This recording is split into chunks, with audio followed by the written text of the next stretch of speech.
নমস্কার দর্শক বন্ধুরা, রেস স্পোর্টসের পর্দায় আপনাদের সকলকে স্বাগত জানাই। এই মুহূর্তে আমি দাঁড়িয়ে রয়েছি কলকাতা ইডেন গার্ডেন্সে। আপনারা সকলেই জানেন যে বিশ্বজয়ী বঙ্গতনয়া রিচা ঘোষ, তাকে আজকে সিএবি তথা পশ্চিমবঙ্গ রাজ্য সরকারের পক্ষ থেকে সংবর্ধনা জানানো হলো, কারণ তিনি প্রথম বাঙালি ক্রিকেটার হিসেবে তিনি কিন্তু বিশ্বজয়ের মেডেল গলায় পড়েছেন। এবং আজকে ইডেন গার্ডেন্স একেবারে বলা চলে যে এক টুকরো যেন নবী মুম্বাই উঠে এলো, যেদিন নবী মুম্বাইয়ের রাতে চোখের জল ফেলেছিলেন, জয়ের আনন্দে ভেসেছিলেন রিচা ঘোষ, স্মৃতি মান্ধানা, হরমনপ্রীত কৌররা। সেই রাতই যেন আজকে ইডেন গার্ডেন্সে নেমে এলো। সেখানে উপস্থিত ছিলেন ভারতীয় মহিলা ক্রিকেট দলের বিশ্বজয়ী ক্রিকেটার রিচা ঘোষ, পাশাপাশি উপস্থিত ছিলেন ভারতের প্রাক্তন অধিনায়ক সৌরভ গাঙ্গুলি তথা সিএবি প্রেসিডেন্ট, এবং উপস্থিত ছিলেন ক্রীড়ামন্ত্রী অরূপ বিশ্বাস, পশ্চিমবঙ্গের মাননীয় মুখ্যমন্ত্রী মমতা বন্দ্যোপাধ্যায়।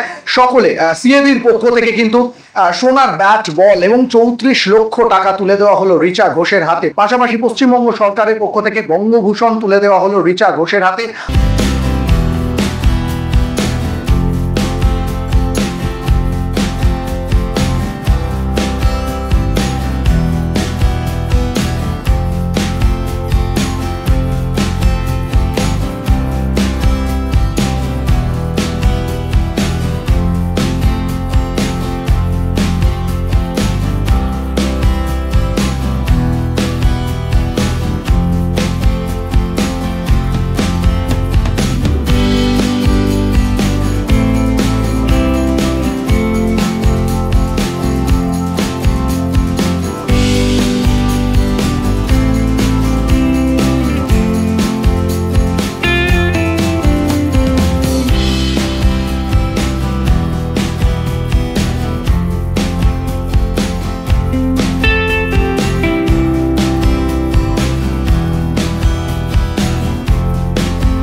আজকের এই সন্ধ্যা সত্যি কথা বলতে গেলে বাংলার জন্য একটা অত্যুজ্জ্বল দিন হয়ে থাকবে।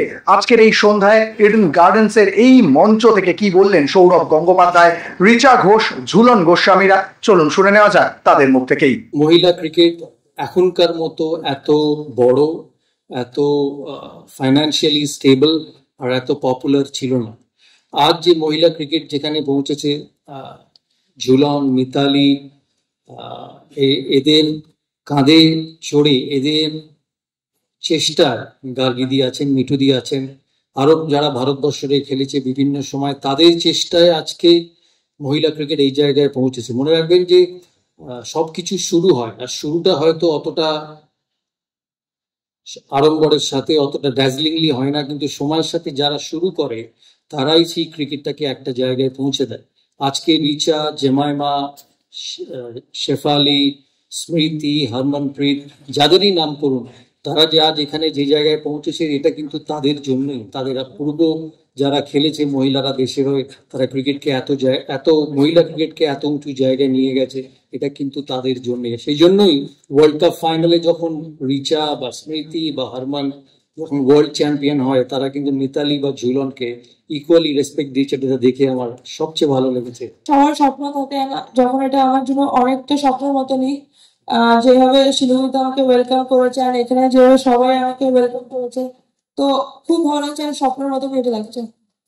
এর জন্য আমি সবসময় যখনই আমি নেটসে ব্যাটিং করি বা ওপেন ম্যাচ করি, ওখানে আমি সবসময় আমার টার্গেট সেট করি কি এই টাইমে কত রান লাগবে, কত বলে। আই থিঙ্ক ওটা আমাকে অনেক হেল্প করে। আই থিঙ্ক ওই প্র্যাকটিস সেশনটা ম্যাচ আপতে হেল্প করে। অবভিয়াসলি ওখানে অনেকে আছে যারা বলে আমাকে, আমার ফ্রেন্ডসরা যারা আছে সবাই বলে, বাট সবাই ভালোবাসে আমার ছয়গুলো মারতে, তো আমার আরো ভালো লাগে আরো জোরে মার। হ্যাঁ দেখেছিলাম, যেটা তুমি বললে সেদিনকে, সেটা বেশি করে আমি প্র্যাকটিস করি সিক্স কি করে মারতে হবে। অ্যান্ড প্লাস আমাকে মেনলি বল চুজ করাটা বহুত ইম্পর্টেন্ট হয়ে যায়, কেন কি যদি বল ভালো করে চুজ না করি তো ওটা অত জোরে যাবে না, তো আমি বল চুজটা ইম্পর্টেন্ট, ওটা বেশি ফোকাস করি। অবভিয়াসলি আমার প্রেশার থাকে, বাট আমার স্পেশালি আমার জন্য প্রেশার নেওয়া আরো ভালো লাগে। আমার যত প্রেশার থাকে তত ভালো খেলি, তো আমি প্রেশার নিতে ভালোবাসি। তো বাট আমি সবসময় নিজেকে ঠান্ডা রাখি, নিজের মুভি দেখি বা আমরা আড্ডা মারি নিজেদের মধ্যে, তো কি হয় আমরা ফোন থেকে দূরে থাকি। অবভিয়াসলি পার্টি হয়েছে, অনেক মজা করেছি আমরা, পুরো নাইট আমরা মজা করেছি। বাড়িতে সবচেয়ে সামনে থাকবে। সবচেয়ে সামনে থেকে আমার মনে হয় আমার জীবনে একটা সেরা মুহূর্ত এটা, কারণ 2013 সাল আমরা ইন্ডিয়ান টিম খুব ভালোভাবে খেলতে পারিনি। সেই সময় আমি খুব ডিসঅ্যাপয়েন্টেড, অ্যান্ড বাংলার ক্রিকেটও সেরকম গ্রোথ হচ্ছিল না। তৎকালীন সিএবি সেক্রেটারি বিশ্বরূপ দেব, বাবলু স্যার, গৌতম স্যারকে আমি রিকোয়েস্ট করি আমরা কি ডিস্ট্রিক্টে ট্যালেন্ট হান্ট প্রোগ্রাম করতে পারি। সেই সময় তারা বলেছেন yes you can do that. সেই সূত্রে রিচাকে দেখা, প্রথম শিলিগুড়িতে যাই আন্ডার 15-16 ট্রায়ালের মতন করে, সেখানে প্রথম একটা বাচ্চা মেয়েকে দেখি। আর দেখে এসে আমি প্রথম কথাটা বলি যে আমাদের কাছে কিন্তু প্রচুর ট্যালেন্টেড ক্রিকেটার আছে, যাদেরকে যদি একটু ভালোভাবে যদি সাপোর্ট করতে পারি তাহলে ডেফিনেটলি ভবিষ্যতে তারা দেশের হয়ে রিপ্রেজেন্ট করতে পারবে। অ্যান্ড বলতে বলতে তার কিছুদিন পরেই আস্তে আস্তে আমরা ট্যালেন্ট হান্ট প্রোগ্রাম দিয়ে শুরু করে রিচার মতন অনেক মেয়েরা বিভিন্ন ডিস্ট্রিক্ট থেকে তারা আসে। সেইখান থেকে আমার রিচার সাথে প্রথম পরিচয়। রিচা এত ট্যালেন্টেড, এত স্ট্রং একজন ক্রিকেটার, আমার দেখা ওই বয়সে কোনো প্লেয়ারকে আমি দেখিনি। যখন আমি বলেছিলাম যে ওকে আমি সিনিয়র টিমে সিলেক্ট করতে চাই, তো অনেকেই অপোজ করেছিল যে না, ও এখন অনেক ছোট, ওকে এখন এত তাড়াতাড়ি সিনিয়রে আনার দরকার নেই। সেই সময় আমাকে অফিসিয়ালরা সাপোর্ট করেছিল, বলেছিল ওকে তুমি মনে হলে নিয়ে যাও, ওকে এক্সপোজার দাও। তারপর থেকে হিস্ট্রি, তারপরের সিরিজেই ও ইন্ডিয়ান টিমে চলে যায়, টি20 ওয়ার্ল্ড কাপ খেলে, ফাইনাল খেলে। অ্যান্ড আমার দেখা এখনো পর্যন্ত বাংলার সেরা প্লেয়ার, কারণ এই মুহূর্তে সব কটা ট্রফিও জিতেছে। অলমোস্ট 47 বছর ধরে ইন্ডিয়ান উইমেন্স ক্রিকেট টিম যে ড্রিমটা চেস করছিল, আমার সামনে অনেক এক্স ক্রিকেটাররা আছেন, তারা শুরু করেছিলেন লোপাদি, মিঠুদি, গার্গিদি, এদের সময় থেকে, রুনাদি, এদের সময় থেকে উইমেন্স ক্রিকেট স্টার্ট হয়েছিল। সেই সময় থেকে আমরা ড্রিমটা চেস করছিলাম। আর সেই ড্রিমটা রিচা, হরমান, স্মৃতি, জেমি, দীপ্তি, এরা সকলে মিলে সেই ড্রিমটা আমাদের খুব ফুলফিল করেছে। আর রিচার টিমকে অনেক অনেক ধন্যবাদ, শুভেচ্ছা, অভিনন্দন। এটাই বলবো যে রিচা, এই জার্নিটা তোমার এখানে শুরু হলো, এখান থেকে জার্নিটা কিন্তু আরো অনেক বড়, আরো অনেক এক্সপেকটেশন বাড়বে। আর সিএবি যেভাবে নিরন্তর ভাবে উইমেন্স ক্রিকেটকে সাপোর্ট করে যাচ্ছে, সৌরভ স্যারের নেতৃত্বে সবসময় যেভাবে সিএবি বিসিসিআই সাপোর্ট করে গেছে উইমেন্স ক্রিকেটকে, তার রেজাল্ট কিন্তু আজকে এরা পাচ্ছে। আর আশা করবো এইখান থেকে আবার একটা নতুন জার্নি শুরু হবে। এইখান থেকে ইয়াংস্টারদেরকে ওরা মোটিভেট করবে, এনকারেজ করবে, যাতে ভবিষ্যতে আমরা যাতে আরো বেশি রিচার মতন সুপারস্টার প্লেয়াররা পাই, তাদেরকে যাতে আরো বেশি করে সেলিব্রেট করতে পারি। ইডেন গার্ডেন্স থেকে সৌরভ মুখার্জি, রে স্পোর্টস।